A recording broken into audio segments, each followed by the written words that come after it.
Okay, so I'm a chiropractor, and so I work with people that are basically coming to me to help them to, from my point of view, reduce the resistance and enhance life. And so, and I love your work. I love helping people to be more in the flow. The thing is, I constantly learn about different healers, and I'm noticing that the energy of healing is becoming faster and faster. People do less and less and get more and more what you will call miracles. And many times it's not because they're talking. It's not about what they're saying. It's about who they are, what they're doing. Sometimes it can be just by the little touch, and it can create a big change. Well, it has to do with two things and two things only: the power of their desire and the readiness of their allowing. It's that combination that equals what you are calling the healing every time. So someone with a slight desire and a lot of resistance would just sort of move along in discomfort chronically. Someone with powerful desire and powerful resistance would be powerfully uncomfortable, but might, in a moment of non-attention to what's bothering them, allow a sort of miraculous thing. They usually don't maintain it for very long because their habit of thought goes back to what they're usually thinking about, and soon they're back to where they were. And then there are those who have strong desire because of what they've been living, who can be coached or encouraged into some alignment that then have not necessarily a miraculous recovery, but something that just increasingly gets better until the discomfort has dissipated altogether, and they usually maintain that. I understand. How can I help? How can I be part of their process? If my intention is to assist them, they pay me money to do that. I feel it's I feel that this is I'm here on earth to serve, to help people, to serve people, serve humanity. Well, How can I be part of that process? It's a wonderful question, and the answer really revolves around this understanding.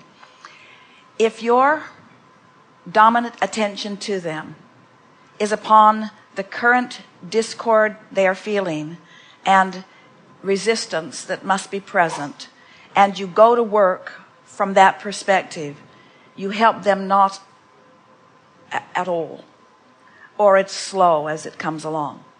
If your attention is upon the desire for well-being that they have put into their vortex as a result of where they are, then you can help them a great deal by focusing upon their wellness, holding the attention, and therefore amplifying the energy of that, and then by doing that, assisting them in discovering alignment with that energy. It's much more of an energy thing than it is anything else, which means it's a focus thing more than anything else, which means, are you focused upon the discomfort that they are currently having or the well-being that they are seeking? And it's interesting because not all chiropractors are the same. Not all have been trained the same. Not all do the same. Not all sense the same. And very few are aware of energy. So most are approaching it from the standpoint of, well, here's where you are, and this and this and this are out of whack. So let me focus upon what's out of whack and see if I can't whack it back into whack to some degree. Perfect. Where if you are thinking about energy, you are aware that they are out of whack because they're in pain and they are telling you that. So you know what they don't want, but you're wise enough to know that in all of that they have been asking, that their cells have been asking, that there is a body of energy that exists in a vibrational vortex that you are focusing upon. So you're getting a feeling of who they really are, and you have your eye on who they really are as you were inspired to touch their body.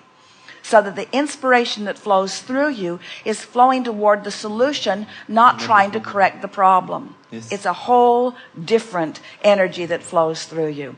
And in doing so, what you do, you see, when you line up with what's in their vortex, and you're lined up with what's in your vortex, and the inspiration and energy is flowing through you, there is much higher probability of their energy rising to meet that level. And so their resistance fades away. In the moment, their resistance fades away. And their body becomes compliant. Their body becomes a cooperative component to their intention, which they cannot articulate, by the way, to their intention and to your knowing of their wellness, you see. Yes.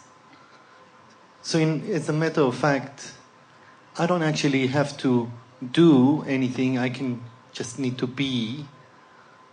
Yes. And see the perfection, and just being basically in trying to be a field where healing can occur. Well stated.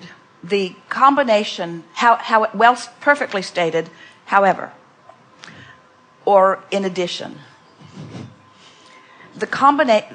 There is no, from our perspective, as we are aware of human healing, there is no better combination than gentle touch in combination with clear focus. So if the touch that you apply is soothing in nature, and it is, they will expect results, most of them, more from your touch than they will from the power of your mind. You're not going to teach them the power of your mind. You're going to project it and cause it.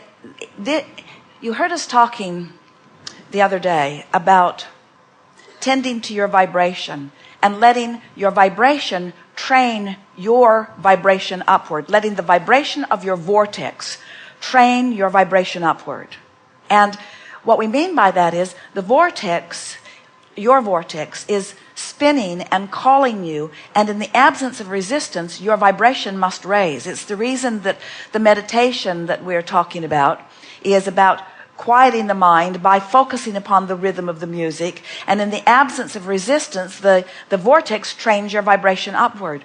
Well, in this analogy, you stand as an example, or a surrogate, or a satellite dish beaming in. A facilitator is a perfect word. But more than facilitator, you stand as a stand-in, as a representative of their vortex. In other words, their vortex is out of reach to them. They're in pain. Their vortex is out of reach to them. That's why they're in pain. They haven't known about their vortex. That's why our friend wants them to be born remembering about their vortex. In other words, they're out of whack about that. They're vibrationally out of whack before they've got physically, in terms of their apparatus, out of whack. So you stand as a representative of their vortex, like you've beamed the energy in up close and personal to them. So as you hold that knowing, that's how all healers heal. That's when you sat before Jesus dripping your illness, or any number of healers, there were many, he did not allow himself to see your illness. Instead, he knew your wellness. It was a vibrational thing that took place, you see.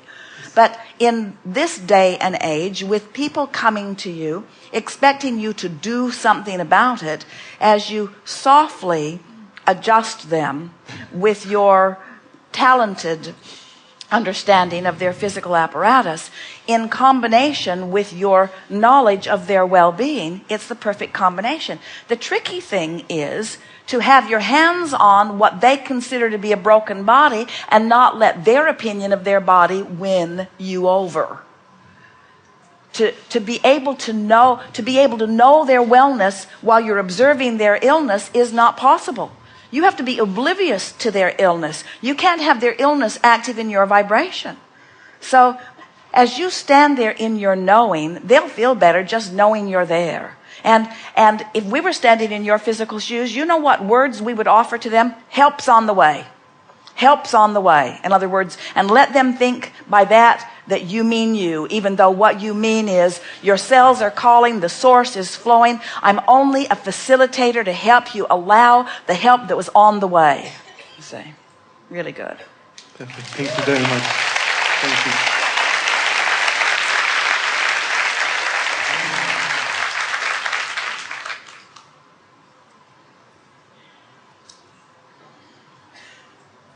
How are you?